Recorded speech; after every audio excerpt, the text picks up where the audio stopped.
Simon Doucet, vous êtes sculpteur, vous avez appris et enseigné la sculpture aux États-Unis après une autre vie professionnelle. Vous avez sélectionné 18 de vos sculptures pour votre exposition « Embrassez qui vous voulez ». Au-delà de la liberté que vous offrez de bouger les sculptures, les décomposer, les recomposer, vous permettez la découverte de l'objet par le sens du toucher.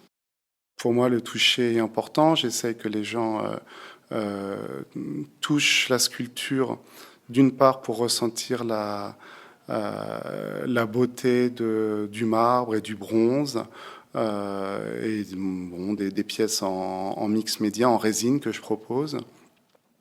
Et puis aussi, je pense que toucher, c'est une façon aussi de percevoir la pièce en elle-même. Alors, vos sources d'inspiration, Picasso, Egon Schiele, Henry Moore, Jean Arp, Isamu Noguchi. Le fil conducteur est l'émotion, la sensualité, et cela se traduit par des formes à la fois épurées dont on sent la force, la courbe tendue et la finesse. Un mot sur vos relations, vos rapports avec ces sources d'inspiration ? Merci beaucoup. Je trouve que c'est... en tout cas, je prends vos remarques plutôt comme un compliment. Je m'inspire bien sûr de ces artistes talentueux. Et bon, récemment, je pense que la pièce, la grande pièce au centre de la galerie, là, le baiser volé, je me suis dit finalement que c'était peut-être aussi inspiré de Chagall. Je ne sais pas si vous l'avez cité. Mais voilà, et c'est finalement le jour où j'ai exposé la pièce où je me suis dit, tiens, je pense bien que finalement je me suis inspiré de Chagall. Donc j'imagine que voilà, ce que je produis, c'est aussi en fait la production de beaucoup de visites, de beaucoup de ressentis. Et puis bon, ben, c'est comme dans des rêves, hein, on prend ce dont on est imprégné, on l'utilise et on produit ce dont nous sommes faits. Et ben, j'espère que ici ou là, les visiteurs vont aussi voir d'autres choses, d'autres artistes, d'autres émotions. Vous travaillez essentiellement le bronze et le marbre, aussi la résine, le plâtre. L'approche de la sculpture interpelle différentes facettes de notre perception.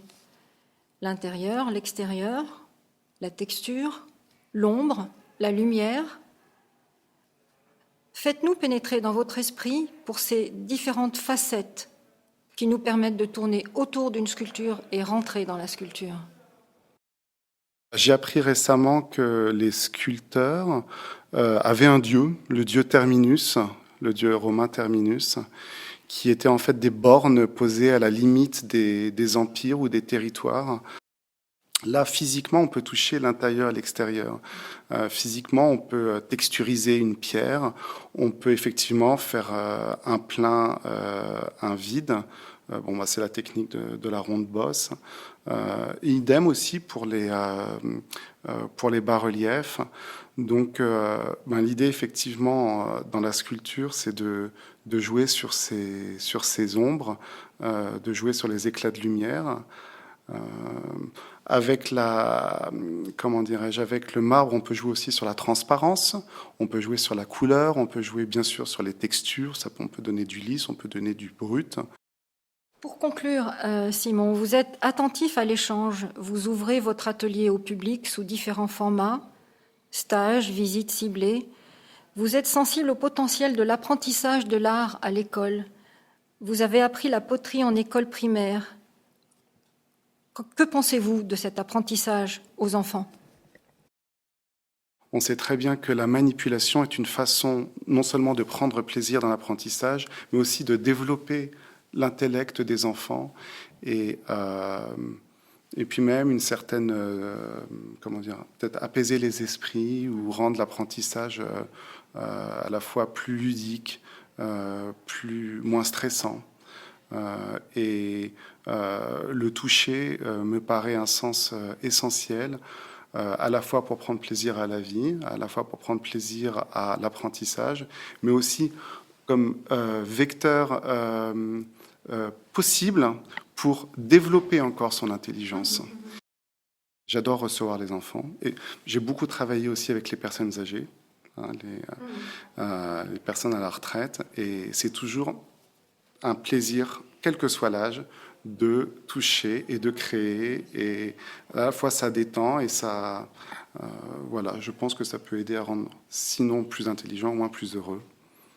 Merci Simon Doucet. Merci, Iglal.